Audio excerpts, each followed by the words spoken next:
लालच कर्मों का फल कैसे भोगते हैं। एक गांव में एक सुनार का घर था। उस सुनार का काम बहुत अच्छा चलता था। काम बढ़ाने के उद्देश्य से उसने एक दिन बहुत सारा सोना मंगवाया। इस बात का पता जहां गांव से रात पहरा देने वाले पहरेदार को पता चला तो उसने मन ही मन लालच आ गया। जैसे ही रात हुई वह पहरेदार उस सुनार के घर में घुसा और उस मार दिया। सुनार को मरने के बाद वहां से ही बाहर निकला तभी उसने सुनार के एक पड़ोसी ने देख लिया। वह पड़ोसी बहुत ही सज्जन पुरुष था।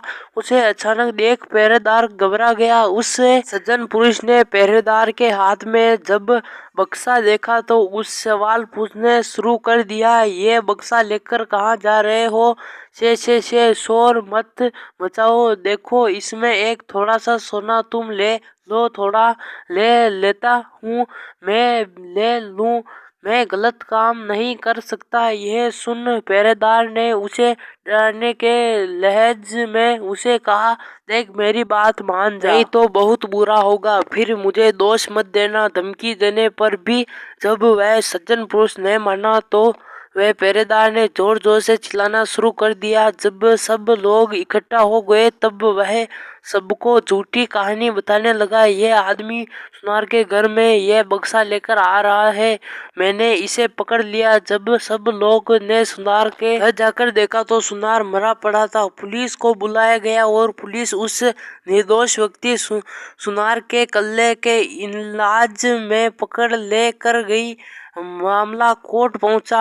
आदमी ने जज के सामने बहुत कोशिश की कि खुद को निर्दोष साबित कर सके, लेकिन सारे सबूत और गवाह उनके खिलाफ थे। जब ही उन्हें फांसी की हुआ वैसे ही उसके मुंह से निकला, भगवान के दरबार में कोई न्याय नहीं है। जिसने मारा है उसको कोई सजा नहीं और जिसे कुछ किया ही नहीं उसे फांसी की सजा मिल गई।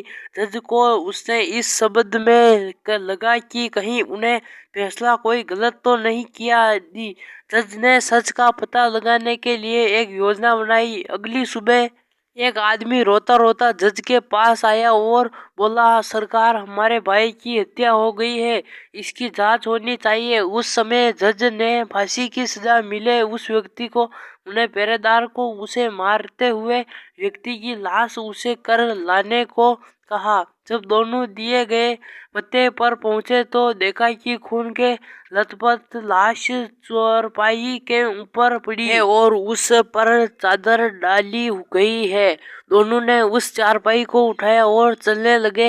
रास्ते में उसे पहरेदार ने उसे फांसी की सजा मिलने व्यक्ति को कहा, अगर तुम उसे रात मेरा कहा मान लिया होता तो तुम फांसी की सजा नहीं न होती तो सोना मिलता। और अगले इस पर उस व्यक्ति ने जवाब दिया, मैंने तो सच का साथ दिया था, फिर भी मुझे फांसी हो गई। भगवान ने न्याय नहीं दिलाया मुझे।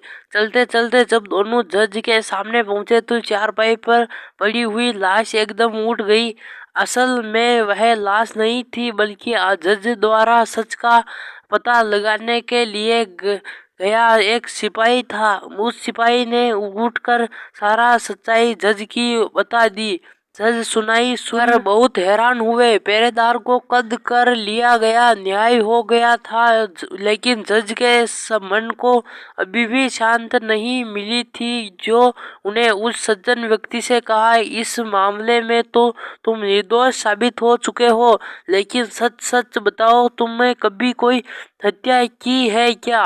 जज की चालाकी वह व्यक्ति पहले देख ही चुका था, इसलिए अब वह झूठा बोलने से डर रहा था, लेकिन इसमें लिए उसने सच्चाई बतानी शुरू की।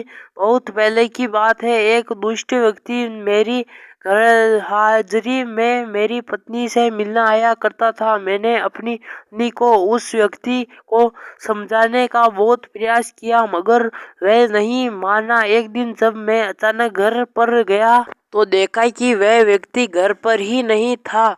मुझे बहुत गुस्सा आया। मैंने तलवार से उसे मार दिया और घर के पीछे बहती नदी में उसकी लाश फेंक दी। इस बार कभी किसी को कुछ भी नहीं पता चला।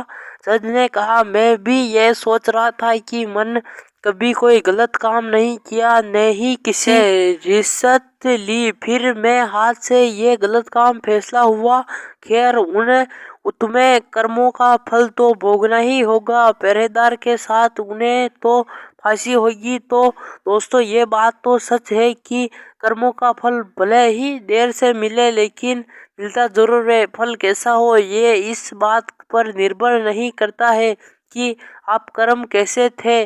आप बुरे कर्मों का बुरा फल, अच्छे कर्मों का अच्छा फल कर के टांग नहीं सकते। जैसा ही उस व्यक्ति ने पहरेदार को रोककर अच्छा कर्म करना चाहा, लेकिन उसे कर्म के कारण उसे बुरे कर्म नहीं भुलाए जाए, इसलिए उसे इस कर्मों का पूरा ही सजा मिली।